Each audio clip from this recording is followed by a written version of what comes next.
Hi, everyone. Welcome. Yes, it is Sunday. So, this is a special episode, STEMsation Spotlight. My internet is acting weird, so I might be a little grainy, but hopefully it kicks in better. I don't know what's going on. But I just want to say we have a special treat for you. We do have two STEMsations coming on tonight, but one will not log on until later due to connectivity issues, and she's out the country. So we understand. But I just want to say welcome, everyone. Let me, let you know who I am. And hold on one second. Hi, everyone. I'm Nikisha Washington, CEO and founder of Nala Dene Enterprises. I created Nala Dene Enterprises after my daughter because, like she said in our book, my mommy and I designed this activity book because we wanted all little girls to grow up to be STEMsations and future leaders. So you will hear me talk about what is a STEMsation. A STEMsation is a leader, trailblazer in the fields of STEM, science, technology, engineering, and math, who are skyrocketing to their highest potential, but they're doing it with style and grace. And so that's why our two STEMsations, they exemplify what a STEMsation is tonight. So you are in for a treat. Once again, I'm Nikisha Washington. Our mission at Nala Dene Enterprises is to encourage and inspire all girls to have confidence, character, and class as they become our future leaders. Of course, we want them to become our future STEM leaders, but we just want to equip them and empower them with the skills necessary to become leaders in whatever field they go into. But we're all about STEM, and I'm so excited. I had the pleasure of doing Sisters Build Network yesterday. It was a wonderful brunch by authoress Penrose Cameron, Dr. Penrose Cameron, and it brought together a room full of women that are doing extraordinary things against extraordinary odds. So the thing was her story. We listened to 5 women give their stories of how they overcame adversity. And it really touched me because I'm like, I'm no longer going to shrink or dim my light. It's time for me to step out there. And so one of the things that I'm doing is STEMsation Spotlight. Not this Tuesday, October 8th, we're going to start our 2 Cent Tuesdays, where we talk to parents and educators about topics that has to do with education as a whole. And so our theme for the month of October is, you ready? Drum roll. is the dark side of education. As you know, I've been an educator for over 17 years, and there is some dark side to it. So that's something new that we have coming up, and we have a lot of good new things. Right now, we have a promo. Can we say promo? If you saw our live a little bit earlier, Nat and I were trying to say that you can give the gift of education. Our books are still on sale, but we're offering now with the promo code GIFT.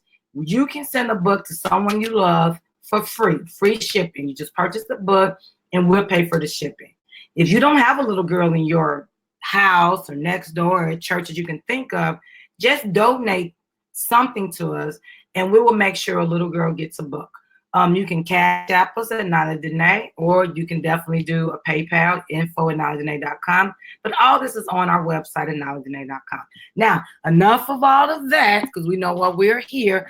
I have 2 amazing STEMsations that are coming on right now. We have, are you guys ready for this? We have Dr. Kilan Bishop. Hello. Yes, hello. How are you doing? I'm great. How are you? I am awesome. So I want you guys to say hi, leave comments, do all those things you can do. Share this out so other people can see it. Also, I'm going to add right now her article. So if you have not read her article off our website, you missed it. And now I want to make sure you go back and have the chance because she is amazing. And to hear her stories, just like the women yesterday, it's an inspiration. And so we as women need to hear those stories to know that we're not alone. My mom, Denise Evans, is always on. She says hello. Hey, Mom. Oh, hello, Mom. I hope my screen clears up. I'm looking a little grainy, but that's okay. All right, Dr. Bishop. I would refer to Dr. Bishop because she is all that in a bag of chips. I know that's an old saying, but I still believe it. So we're going to show Dr. Bishop. We want you give us an introduction, who you are, who inspired you to get to this point. And then our next question would be about, you tell us about what you do as a career. But right now is who you are, who inspired you, and a little bit about your journey. Absolutely. So my name is Kilan, or Dr. Bishop, but I really prefer Kilan. I am a molecular biologist. So usually I start with I'm a scientist. And then if people want more detail, I say molecular biology. And then if people want more detail, I say cancer biology. But Oh, I usually yeah. catch them up before then because so many people have never met a scientist. So I usually don't have to get that specific. I am originally from Oakland, California. I can only attribute my path to STEM to two things, one of which is a natural inclination for math and science, and second, my family. So my grandfather passed from heart disease complications when I was too young to even remember the details. And as a result, I was curious about the science of human health. I was young, I was a very small child, but I knew that I wanted to prevent another family from feeling that loss if I could. So, I had this mission. I knew I was good at math and science. I had a family who was like, I don't know what that is, but I will 100% support you. So here's a telescope, or here's some rocks, or go outside and play in the dirt if that's what captivates you or makes you curious. And so that's essentially how I decided I wanted to be a scientist, and then got into it. And I took a very long road to get here. So what makes you a scientist really is answering questions using the scientific method. Oh, okay. What makes you a scientist in the eyes of a lot of people in the world is a lot of school. So I've been in school for the past, I was in post-secondary education, like higher education, college for 10 years. I had 4 years of undergrad studying biology, and then 6.5 years in graduate school studying cancer biology. So I took a long road to get here, but it's fine because I got here and it's what I always wanted to do, or wanted to be when I grew up. So no regrets.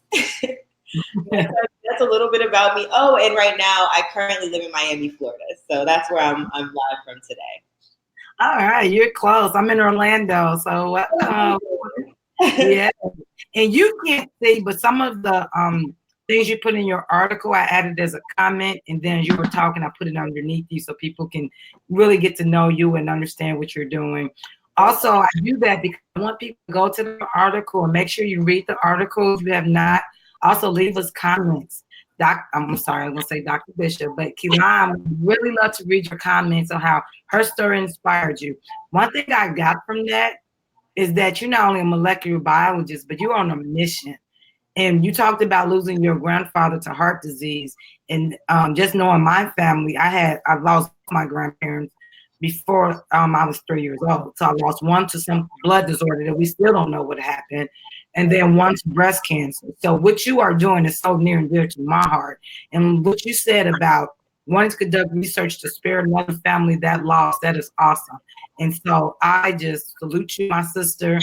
I want you to be the best because what you're doing is you're going to save lives. And I have no doubt about it. So thank you, thank you, thank you. So thank you. So it's kind of funny because the next question is, what do you like about your job, or why did you choose this career? And it's like, we kind of know, but it's a little more than this.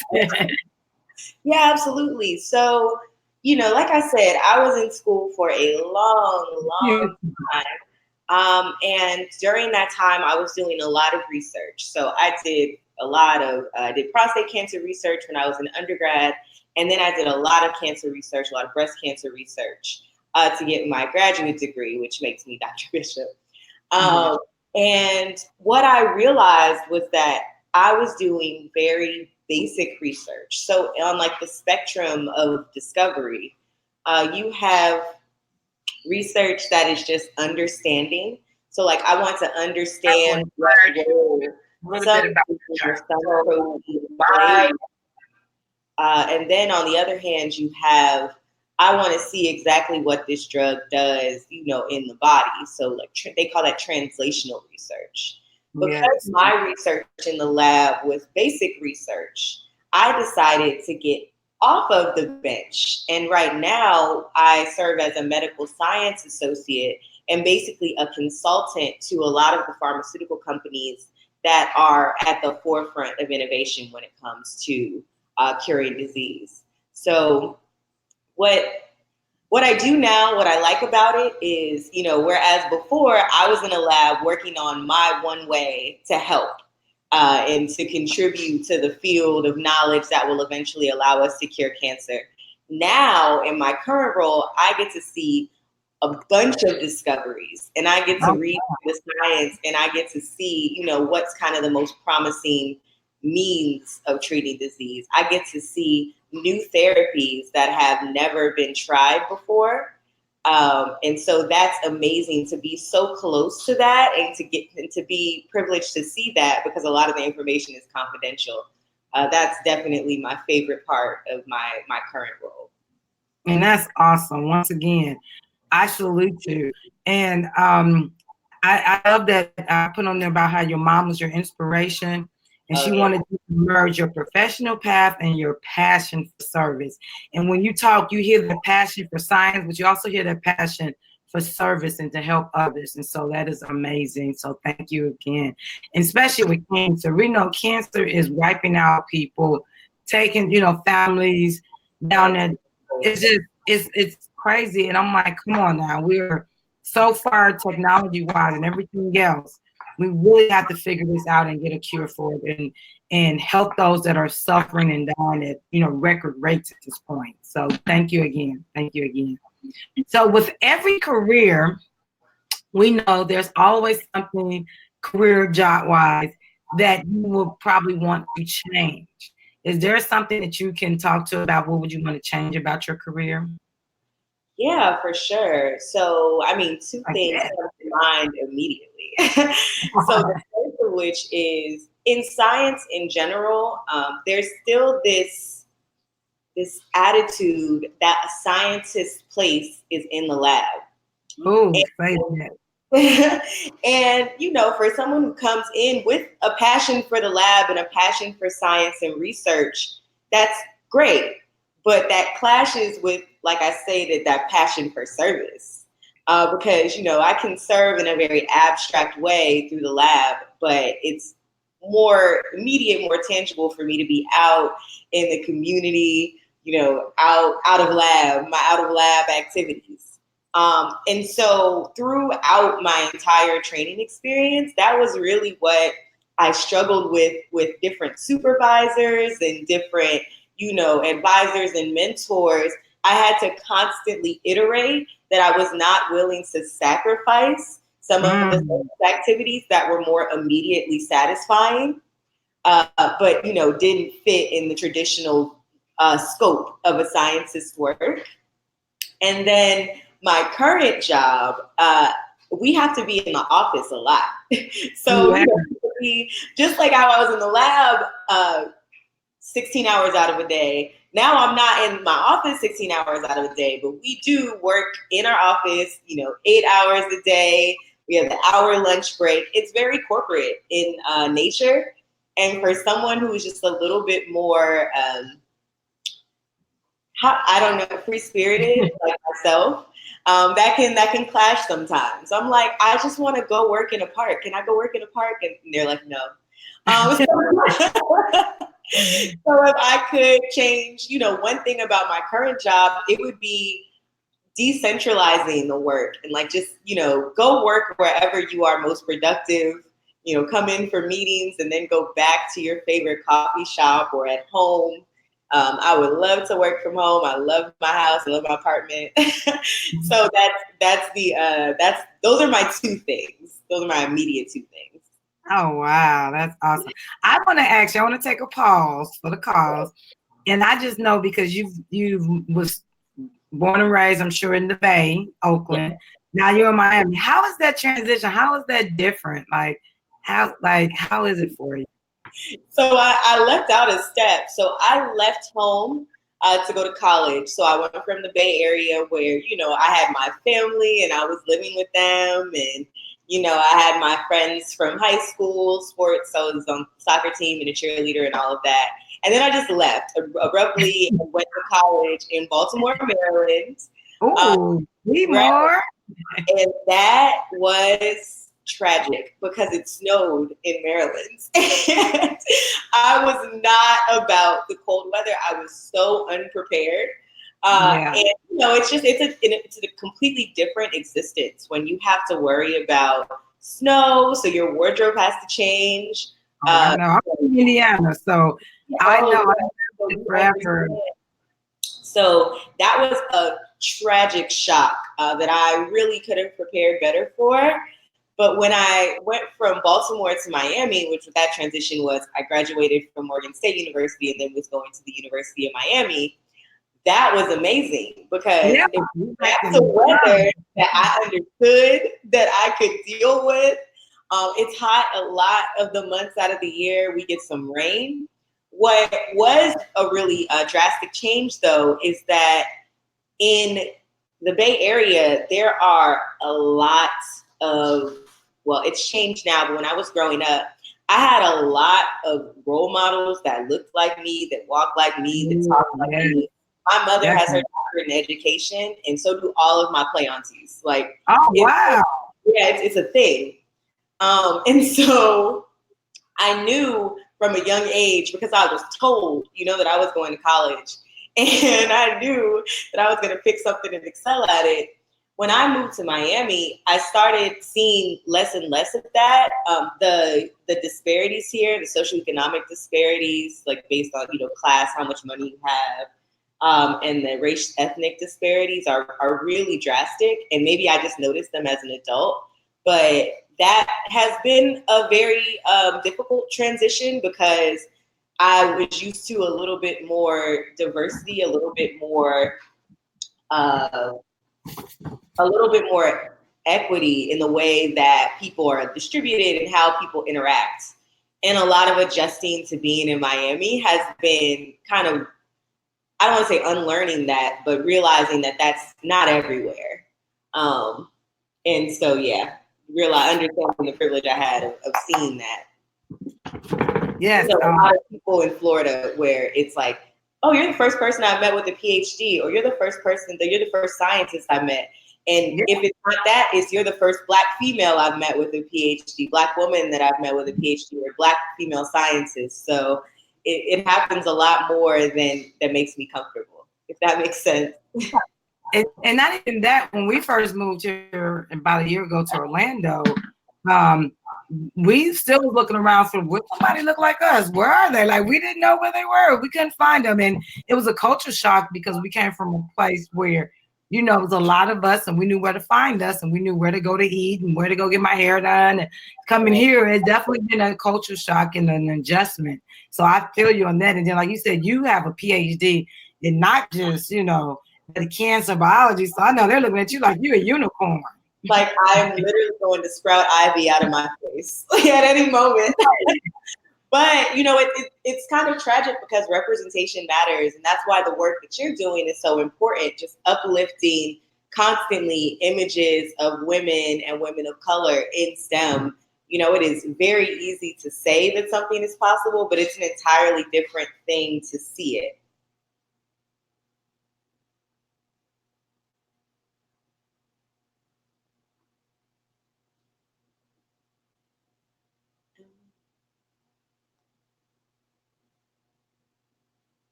Hello?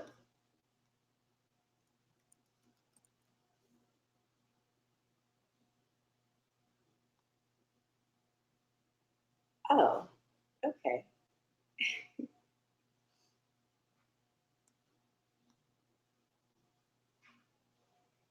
I'm not 100% sure what just happened, but if anyone can see me, I'm sure that she'll be right back. In the meantime, I'm super excited to be with you all today. And if you have any questions or know any other scientists that I could connect with, please forward them along. in the meantime, I'm going to go ahead and just shush and wait for Nikisha to get back.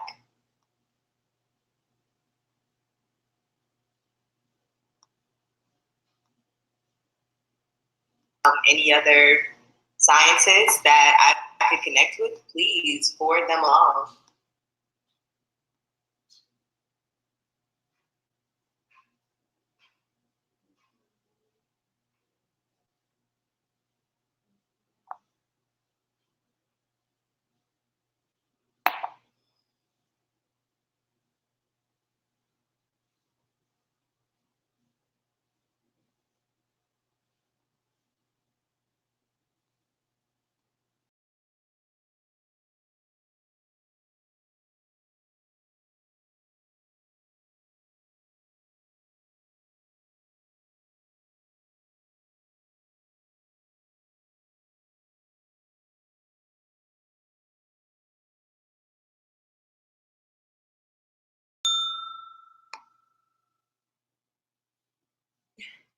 Okay, I think I'm back. Hopefully that means that Nikisha will be back soon as well.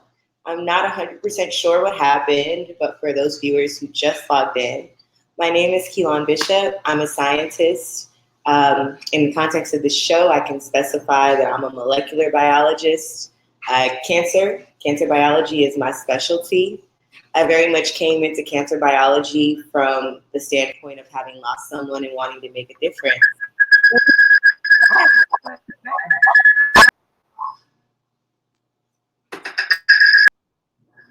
Hello? Yeah, I don't know.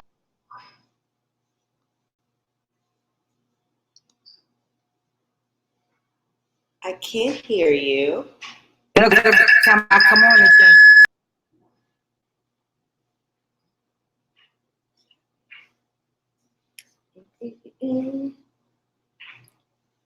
The technical difficulties.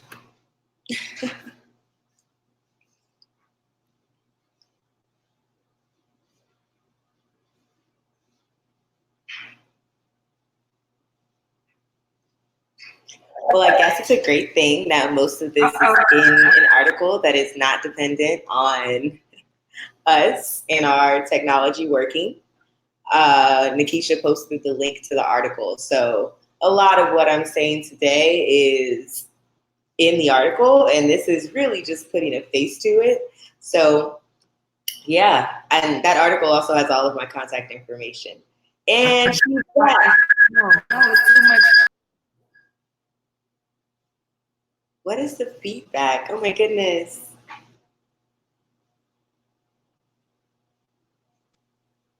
I'm gonna close out everything and then come back in. Okay.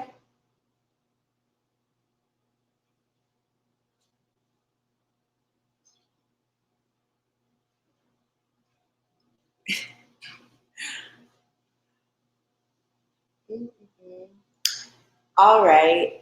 I'm going to log off for a second. I'm going to give Nikisha a moment to work out her technical difficulties. It is so relatable. It happens to me all the time.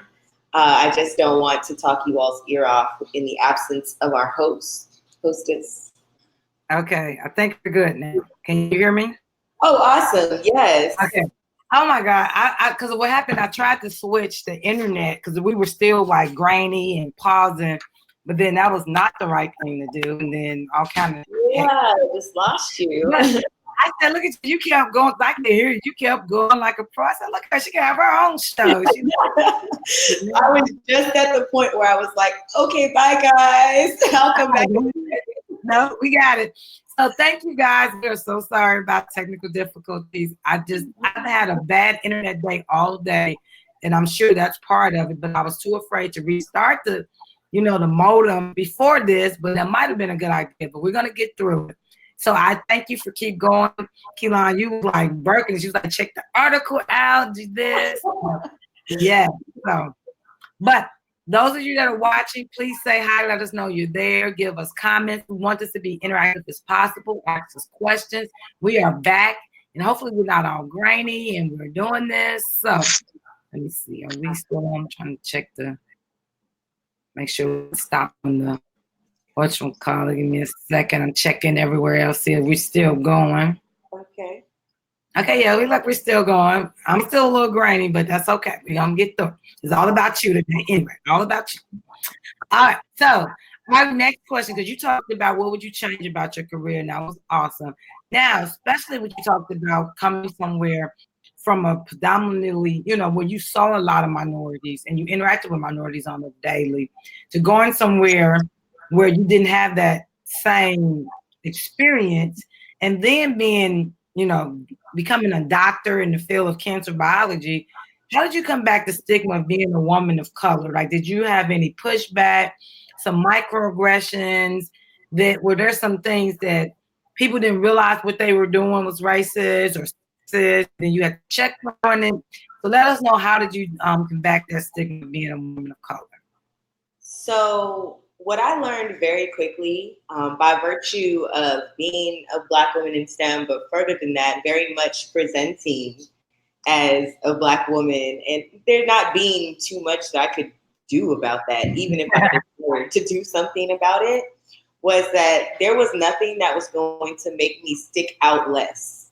So, I could talk a lot, I could talk a little, I could wear hot pink every day, I could wear black, I could, be the loudest person at the University of Miami, I could be the quietest. I'm still, an anomaly. Exactly. And so, I really couldn't concern myself with how do I combat this stigma, whether it's a positive stigma or a negative stigma. I'm going to be dealing with it because I present as a Black woman. I studied triple negative breast cancer when I was doing breast cancer research. It's a subtype of breast cancer that predominantly affects African American women and young women.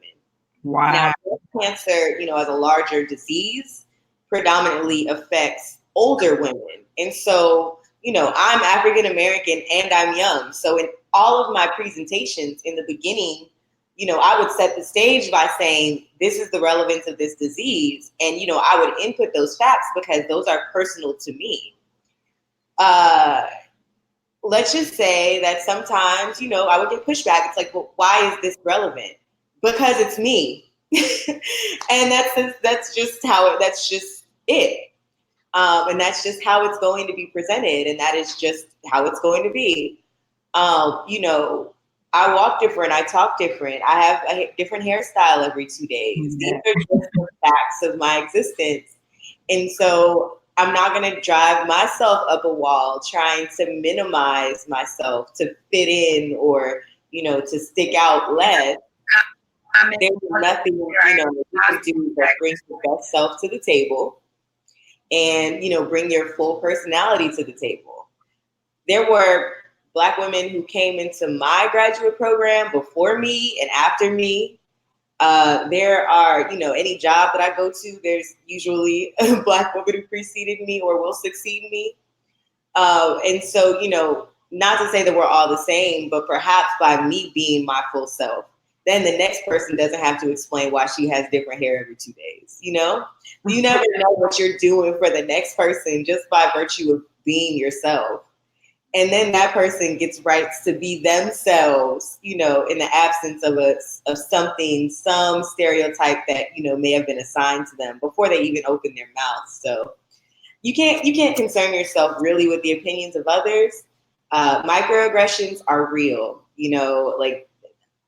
I can often bond with other Black women in STEM based on experiences that we've had, shared experiences, shared microaggressions, shared misunderstandings informed by who we are, where we come from.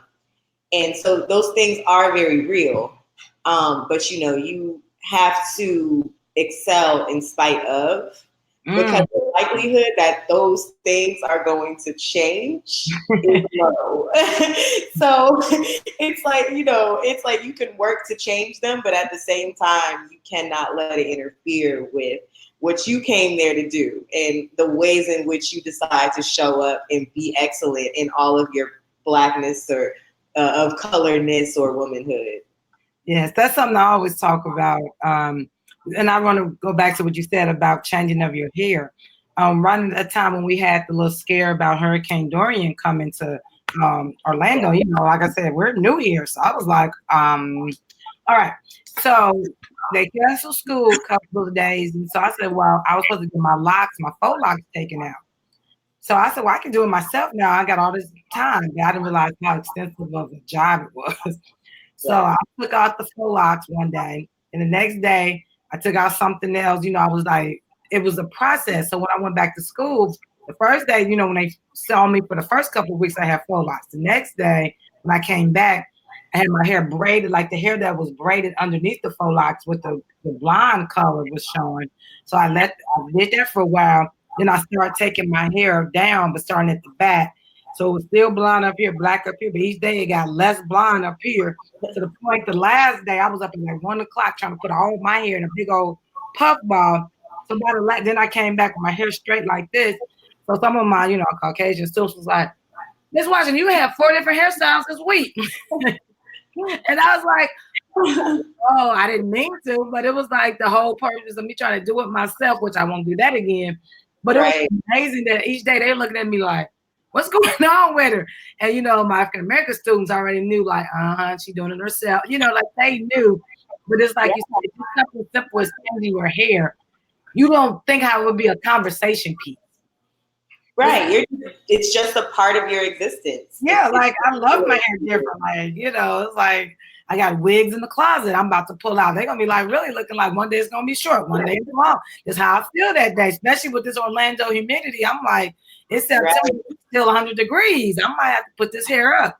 So just going through that is so funny. And so when you mentioned that, it just that clicked on me. And then when you talked about the microaggressions and bringing women of STEM of color together, every time I do this spotlight, we always do bond over the issues that we have. Where someone is doubting our education, doubting our intelligence, doubting our, like if we have an opinion about something, it's like, I don't know if you qualified enough. I am. Look at the degree, So it's like we got to prove ourselves a little bit more than our counterparts. And, and then if we do it in a way that they may perceive as hostile and angry, then they really stereotype us as, oh, the angry Black woman, here she comes. And it's like, no, you disrespected me and I'm checking you on it, And so it's those things that we have to walk a fine line every day because we don't want to be portrayed in those stereotypes, but I'm not going to let you disrespect me either. And I'm not going to dim my light. I'm going to walk in, like you said, with all my melon popping and my sunshine and my hair just, twisted out or my weave or my wigs on, and I'm being me. And I'm not going to change just so you can feel comfortable. So we're not going to do it. So absolutely. And like I said, there are going to be things that you can control and things that you can't. So there is a mental tax to trying to present a certain way, to constantly combat stereotypes. There's a mental tax concerning yourself with that. At the same time, there's a mental tax associated with being your full self and dealing with the repercussions of an environment that's not ready to handle that. And so you have to figure out like what it is that you really want to invest your time and energy toward and what way works for you. I know what didn't work for me as a person was dimming parts of myself. I have a lot of personality and I want to show all of it. And so I decided to bring my full self to the table, and there were absolutely consequences to that decision. So, it's really about figuring out what you can handle and then just acting accordingly. And that varies from person to person and from woman to woman, from everybody to everybody. But I love it. I put that across the screen, mental tax. When you said that, I was like, that's it right there. Like, that's in a nutshell. What am I willing to put up with that's going to harm my mental health to try to prove a point to you or try to, no, it's not worth it. It's like, okay, whatever. I'm going to do what I need to do. And I'm not doing my life. So you better take all this light and melon and enjoy it or do whatever you want, but you're not going to make me change it. And so I love that word, mental tax. I love that phrase. So thank you. Thank you for adding it to us. All right. So you're in a field that I'm sure is you know, like you said, you've been in school for a long time. The classes you had to take, the research you had to do, I'm sure was not easy.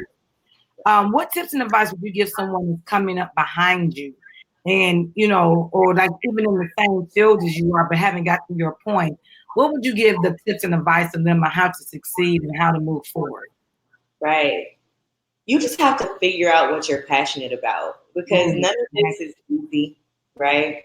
So you have to figure out what it is that drives you, and you have to call on that whenever things get rough. There are absolutely, I mean, science is hard. 9 times out of 10, science doesn't work. Like, Yes. I volunteer with children a lot doing, you know, STEM outreach. And I have to constantly say, like, listen, your experiment didn't work. It's science. It's life. That's what it is. And then, you know, sometimes they don't understand. They don't want to understand. They're like, but I followed the steps. I followed the instructions. So you have to tell me what went wrong. And I'm like, you know, things are not going to be easy. Even a path to STEM, as we say it, you know, STEM is a bunch of different fields. So however you want to exist in this whole scientific enterprise, in either science or technology or engineering or math or medicine, you know, your path can change, it can wind, but there's no direct road, there's no yellow brick road.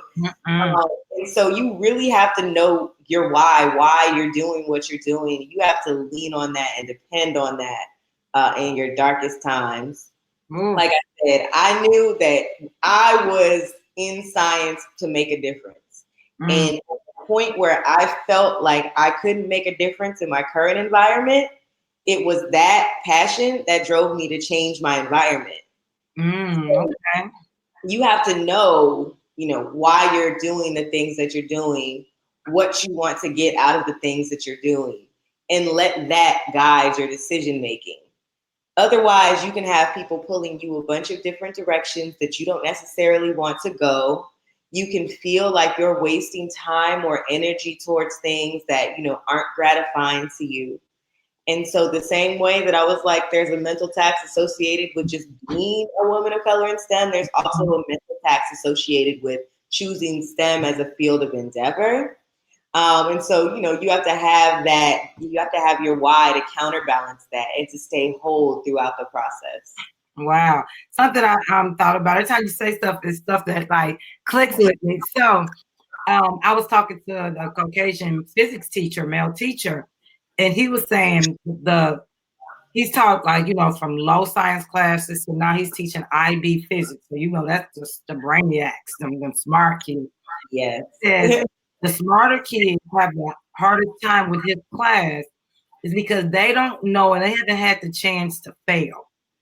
Everything they've done, they always done to perfection or excellent. And they're so used to getting A pluses on everything. But you know, when you're in that high level theoretical physics and you're trying to do an experiment that's probably can only be replicated in a school lab, in a vacuum, and you don't get the results that you intend to get, he says they have complete meltdown. They don't understand that in science you're going to fail. You're going to have to do things 7, 8 different times sometimes because it just doesn't work the first time. There's human error, there's weather conditions. Like I've tried to do experiments with static electricity, but if I could do it in Indiana in the wintertime because there was no water in the air. When I try to do it here in Florida, all the humidity is like that balloon is not going to stick to that wall. So it's that you have to say it really works, guys, but I can't show you because the weather condition is not great. This weekend, on Friday, we did solar cookers. And we've been building a solar cooker for a month. And we finally picked the day to go out there and have a big cookout. And everybody bought tents and chairs and everything. But I was like, it's contingent on the weather. So you might bring all this stuff, but we could be there first period, second period, and the sun never comes out. We got to pack it all in and do this on Monday. They're like, but why? I don't control the weather. Like they don't. Exactly. You can't have a solar cooker or anything if there's no sun. And they know that, but they don't understand the failing part or the miscalculation, or you might have put a decimal in the wrong place and everything's messed up. So exactly. And that persistence is Yes. the best part of, in my opinion, of pursuing STEM, because it's transferable, it's translatable. Yes. You're resilient, and as a result of your resilience, you can do anything. Yes. You not only have a handle of the scientific method so that you can get from we have a problem to, I have an evidence-based solution, but you also have the wherewithal to go, this didn't work. Okay, I'm going to go back and try it again. This didn't work. All right, one more time. This didn't work. Why didn't this work? Let me tweak this. And that really does apply to every part of life. So it's like, when people are talking about pursuing STEM and studying STEM, it's not only about STEM. It's not only about, pursuing a career in science, tech, engineering, or math. Mm-hmm. It's really about the skills and the proficiencies that you develop along the way that serve you in whatever you choose to do. Yes, you are preaching. And that's one of the things when Nyla and I wrote our children's book, and something I always say, I am trying to develop leaders. Of course, I want them to be STEM leaders, but the skills that I'm trying to give them now is at age 2, 3, 4, 5, whatever, are the skills they're going to need in whatever career they want to go into. Right. It's the critical thinking. It's the problem solving. It's the resilience. It's the patience. It's the persistency. It's those things that as a young child, you need to learn, because like you say, stuff is not going to go right all the time. You have to know how to handle and have the skills and tools to get past that, but don't give up. Just don't throw the whole box away and be like, it didn't work. Can check on it, add some things to it, and I had a lot of kids out there for the solar project. Their stuff didn't work. It's because for the 2 to 3 weeks before, we'll go outside and test. You're like, oh, it's going to work. But you didn't test it beforehand. You just assuming it's the thing you built, that you just built it kind of just aimlessly. You didn't have a plan, which I told you to put a plan in place. And now you're out there like, well, it's not working. Yeah, it's not, because you wasn't persistent, consistent, and you didn't use no critical thinking skills. You just, I'm going to go out there and do it, and oh, well, hope everything works. You can't do that in STEM. And you can't do that in life. Life is not going to allow you to just wing it all the time. You got to have a plan. You got to be able to tweak it and get back to it. So definitely those words you said just hit on the nail. So thank you so much. All right, we're moving towards the end. You're doing awesome. I always ask these two questions together because they kind of go together. What are your future goals and how you plan on giving back? I already heard you say something about you already kind of do mentoring and stuff, so add that in there. But this is your future goals, where you see Dr. Bishop in 5, 10, 15 years from now. And I'm pretty sure it has something to do with giving back to the community, because like you said, you're not only a scientist, you're a servant leader. And I love that. So future goals, giving back, we're going to add those together. And then we only got one more question after that. So go ahead, Dr. Bishop. So I'm interested in two things, and they boil down to, they really boil down to everything that, I've experienced. So like I mentioned, I, for a long time, have been only or othered by virtue of being a Black woman interested in science. It's been a long time. And when we got to grad school, it kind of got even more apparent. And so that all informed all of those training experiences, all of the microaggressions, anything that I experienced really served to motivate me to broaden participation in STEM. And that, that's STEM is a buzzword now. Broadening participation is a buzzword. Everybody wants to broaden participation in STEM, but it is very different when you've been through the process. Ooh, it's a conversation. I'm not by any means the first person with an actual STEM background to have an interest in broadening participation. That's not what I'm saying. What I'm saying is the organizations that I volunteer with, I bring a different perspective. When there is no scientist present, sometimes they're not realizing that they are pushing people into a system that they don't understand. So I bring perspective. And they bring the education side, and we work together really well because of that. So definitely committed to that. I'm very interested in what underlies a lot of the disparate representation we see. So why is it that we've been trying to increase participation of women and underrepresented minorities in STEM for decades? Decades, yes. And, we have not achieved a level of success that's commensurate with the large amounts of money that have been invested in this. Like, I'm interested in figuring that out and being a part of solutions work going forward. The other thing that I'm passionate about is expanding the role of science in society. So bridging the gap between science and social change. How do we take these minds that are trained now in critical thinking and are resilient and problem solvers, thought leaders? How do we mobilize them to then solve pressing societal issues? How are we intentional about that? How do we integrate that the minute that someone says that they're interested in STEM? The minute a child goes, they're interested in STEM. How do we start to get them thinking about the ways in which their science can be used as a tool for service? Yeah. So those are really the two things that I'm interested in. So it's broadening participation in STEM and then bridging the gap between science and society, using science for social change. And I don't know exactly what that looks like. I know that, I know that I've always been the type with the 25-year plan. And this is the first time in my life where I'm like, I have broad sweeping goals, and there's a chance that the way that I envision things going may change. Right. Time in my life that I'm like, okay, Kilan, you can't control everything. It's a great lesson to learn. But to my earlier point about finding your why, those are my whys. And so anything that you see me doing in the next year or 5 years or 10 years or 25 years is very much going to align with those. Alignment, yes. And I see you put up my hobbies. Yes, you can see it. Yes, I wanted to talk about that before we get into our last question. So, talk about your interesting facts and hobbies. So everything goes back to science with me. It really, really is kind of sad, but it just shows how optimistic I am. So, when I was going through so much school, so much science, so much training, I really became like bird's eye focused on that. And as a result, a couple years ago, I was worried about literally everything except myself. I got caught up in trying to be a lot of things to a lot of people.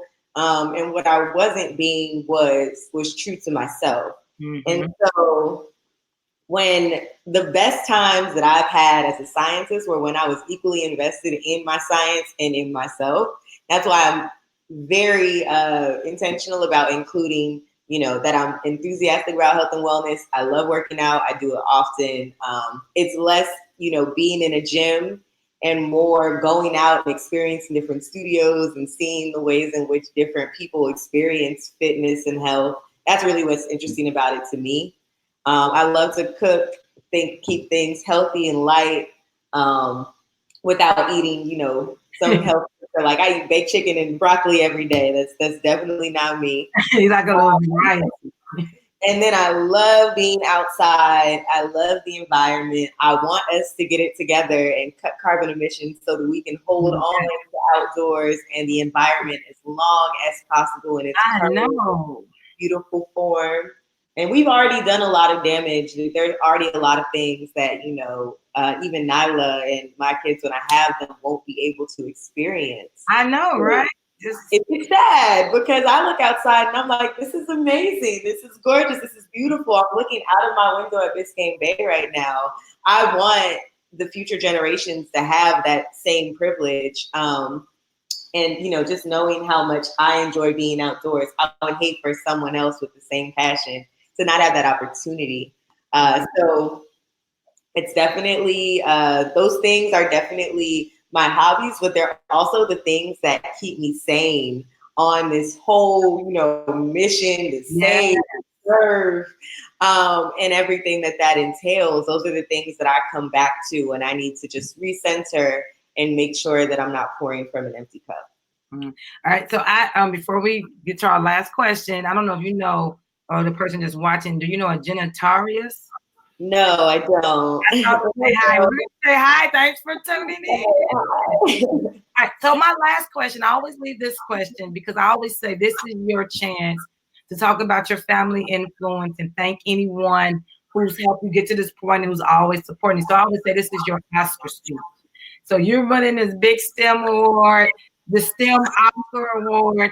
Who are you to thank? Why? So this is your shout out time to say, how everybody's influenced you and helped you get to this point. And then this is our last question. So family influence, knock it out the park. Absolutely. Well, first things first, I'm thanking God because there are some things I have no idea how I made it through. I don't think I can attribute it to any earthly influence, so I just have to put that first. No, that's right. Further than that, my mother and father have an interesting dynamic. So my mother has always been the pusher, and my father has always been the counterbalance of like, relax, she's a child. So they definitely played a large role, just always motivating me, always supporting me. My closer family members, my grandmother, one of my close aunts who I call my Francie, always were just buying like little science trinkets, little, if it was telescopes. My gifts were very intricate. They were so supportive, and they were even supportive through some of the things that I experienced. I skipped the first grade, and so I was always younger than my peers. Yes. I mean, it was great in a sense, but socializing was difficult. Yeah. I was so much younger than my peers. I had a late birthday as well. So, they were supportive through a lot of things that I experienced because of that. I went to college at 16. They were extra supportive during that process. Wow. And so really, it's not, I'm not exaggerating. Without my family, without my sister, I have a little sister, Malia, without their love and support and, support, I definitely would not have made it to this point and made it to this point so early and made it to this point without losing my mind. And so, all of those people I have to thank. I've also been privileged to interact. I went to a historically Black college. Okay. University. And so seeing sciences that represented me was not rare to me. It was, I didn't meet a lot of scientists when I was going through school, but once I got to K-12, but once I got to college, I saw Black doctors all the time. Yeah. Scientists all the time. I saw women who were scientists all the time, and I saw Black female scientists all the time. And so I really have to thank them for just setting examples even when they didn't know that they were, for lending their support even when they weren't sure how to be supportive, and making sure that I had the support necessary to get here. Nobody makes it anywhere alone, and I've been extremely privileged to have such a robust and such a supportive network. Wow. Well, I do want to say, I did put up here, you was like, I was born to a doctor of education and a community activist, and therefore taught from an early age to opt for success. I love that. My goal for Nyla. I'm like, I want her to always know that, don't shrink, don't dim your light. You are going to be successful.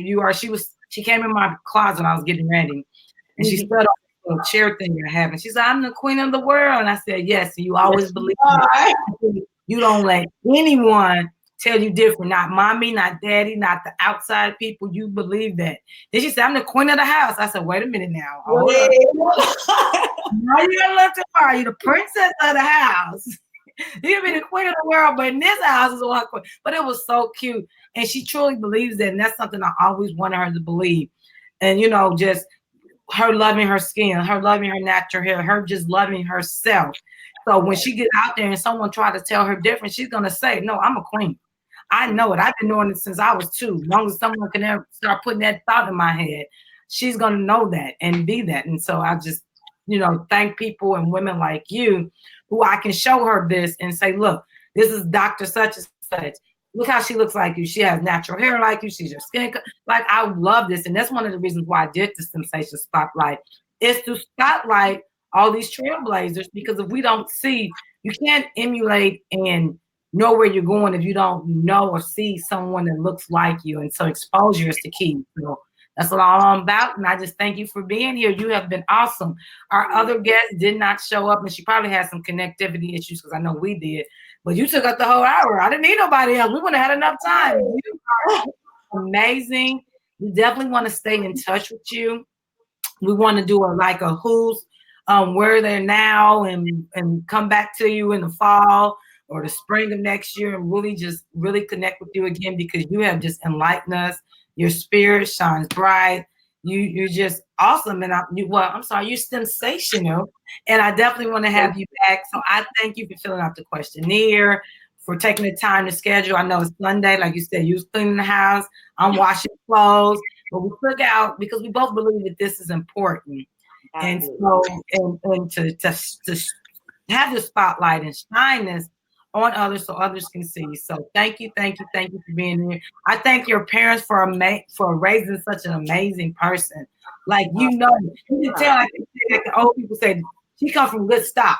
Because you can tell that her parents have to be great because you're so great. You don't get that by accident. So thank you to your parents. Thank you for your community. Thank you for your HBCU. Thank you for every body that has had a role. And thank you for not giving up on you and doing what you knew was best for you and always having that thirst for success. So thank you. Thank you so much. Thanks for having me tonight. Yeah, and I have to put this comment. Atiba Nelson, she's been rocking with me. She's from Trinidad. I don't even know her personally, but she's been rocking and she says love and hi queens and she always tunes in. So we want to say hi and thank you for supporting.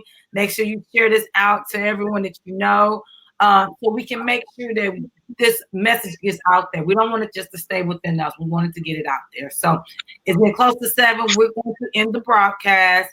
Kilan, don't hang up yet, but I'm going to end the broadcast. Thank you guys. Please, if you have not, I have to put a little quality banner. So please check us out for more sensations and more spotlights at knowledgeday.com. Also, you can get our books. We're starting our STEM Academy. We're excited about that. We're going to start Tuesdays. So please check us out, knowledgeday.com. Thank you, everyone. Have a sensational week, and we're out. Bye.